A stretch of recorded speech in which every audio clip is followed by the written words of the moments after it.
Today I've got a few upgrades on the bus I'm working on, and then of course the oil change. Stick around. And I got a battery tender for our bus. So I have an auxiliary air compressor that runs off of shore power, but I just wanted to go ahead and get our own trickle charger that does not require any power. And this is a 20-watt panel, and this is a 12-volt 5-amp charge controller. So that panel is going to basically now take care of our bus battery when we're parked somewhere and we got sunlight. So I'll share the rest of the install with you here in just a second. All right, let's check this out. But as of right now, positive, negative, just the panel sitting here is pulling in almost 21 volts. That's enough to keep a little bit of a charge going on our battery. So it shows you right here how to do it. So you got your panel in, and then your battery leads out from the controller. So super simple to follow. So this is my current setup now. I just have your normal little clips there, a positive and negative, and then I have my charge controller mounted up here, and it's where I put it's kind of hard to see, but you know, just an extension cord, and then I usually plug in off of our own bus power, or I just use the pedestal. I'm gonna hook that up and see how well it works.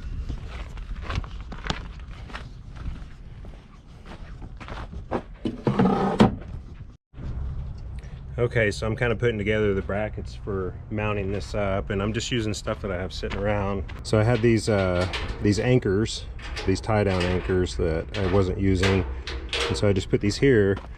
And basically, whenever I'm not using it, I will just hang it here, and I can disconnect those connects if I want to. I can disconnect them, but I'll just hang it here. So these are what I'm using. Basically, some metallic Romex clamps for electrical conduit. And so my plan, so I could just mount them on top like that, and then this, as I need to lift the panel up, they'll just swivel up like that and stay on the hooks. So I think that's what I'm gonna do, is I'm just gonna screw them straight in.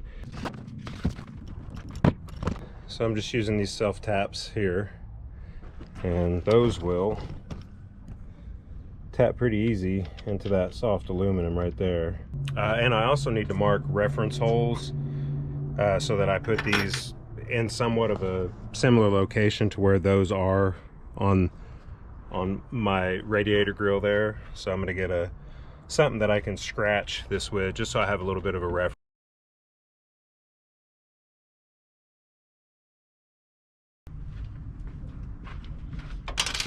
All right. Now, got my reference marks right there, and I'm going to put this.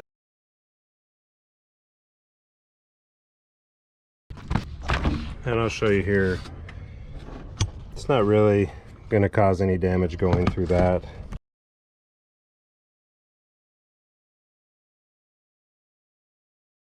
Let's see how it looks.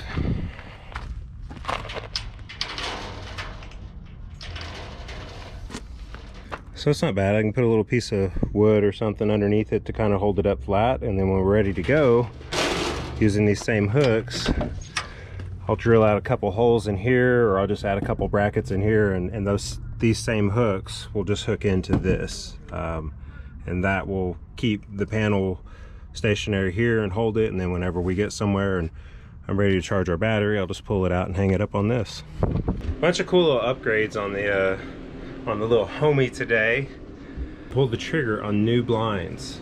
We just love how it feels so open in here. We get all the windows up, but instantly, you know, that's going to start letting in heat. So we got these shades. These are solar blackout shades from Home Depot, and they are about $50 to $60 each. But we're working on this today, and I didn't record it. I didn't have a chance to. But these are super easy to put up. You measure your total width from here to here, put the little anchors that would go here to hold the bottom, and these little holes that would hold them right in place. But we're not going to do that, so I measured mine super tight so that it would let in very little light there. And then we're just going to use like Velcro and put it on the end here and just let it rub against there and snag with the Velcro when we pull it all the way down. But when we're traveling, we'll actually be able to put the windows all the way up. Brackets, there's 3. 1, 2, 3, and they just screw upright, and you're just trying to get the front of the clip to the edge of your framing there, and they just hook on the front and they swing up and clip in. It's really easy to do, but I thought I'd just come in and show you what we're working on today. But right now I'll go outside and kind of show you how the oil change goes down on this thing.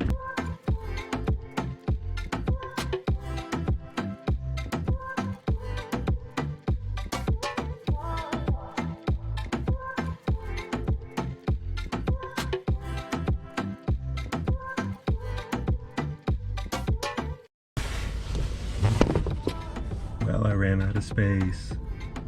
Now I gotta figure out something else.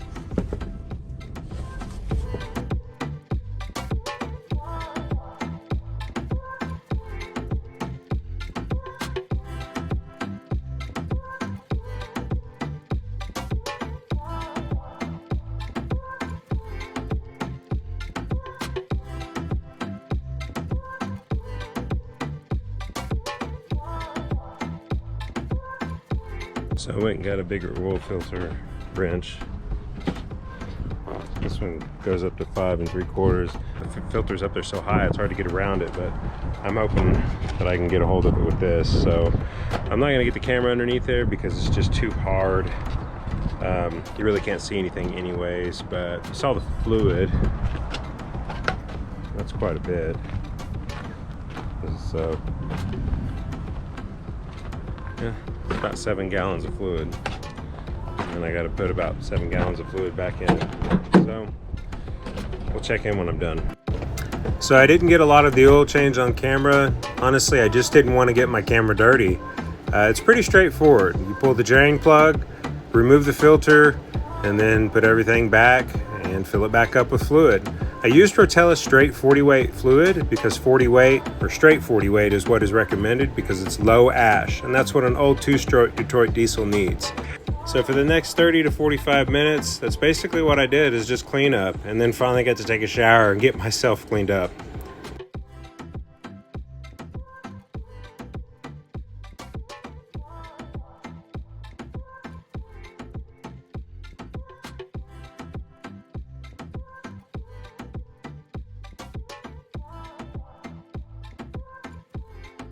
Thanks for watching. I hope you enjoyed the video. Be sure to like and subscribe and come back for my next video where I take our water cabinet and completely redoing it. I wanted to add a couple modern features like an exterior water spigot and faucet for your hand wash. Thanks. Have a good day.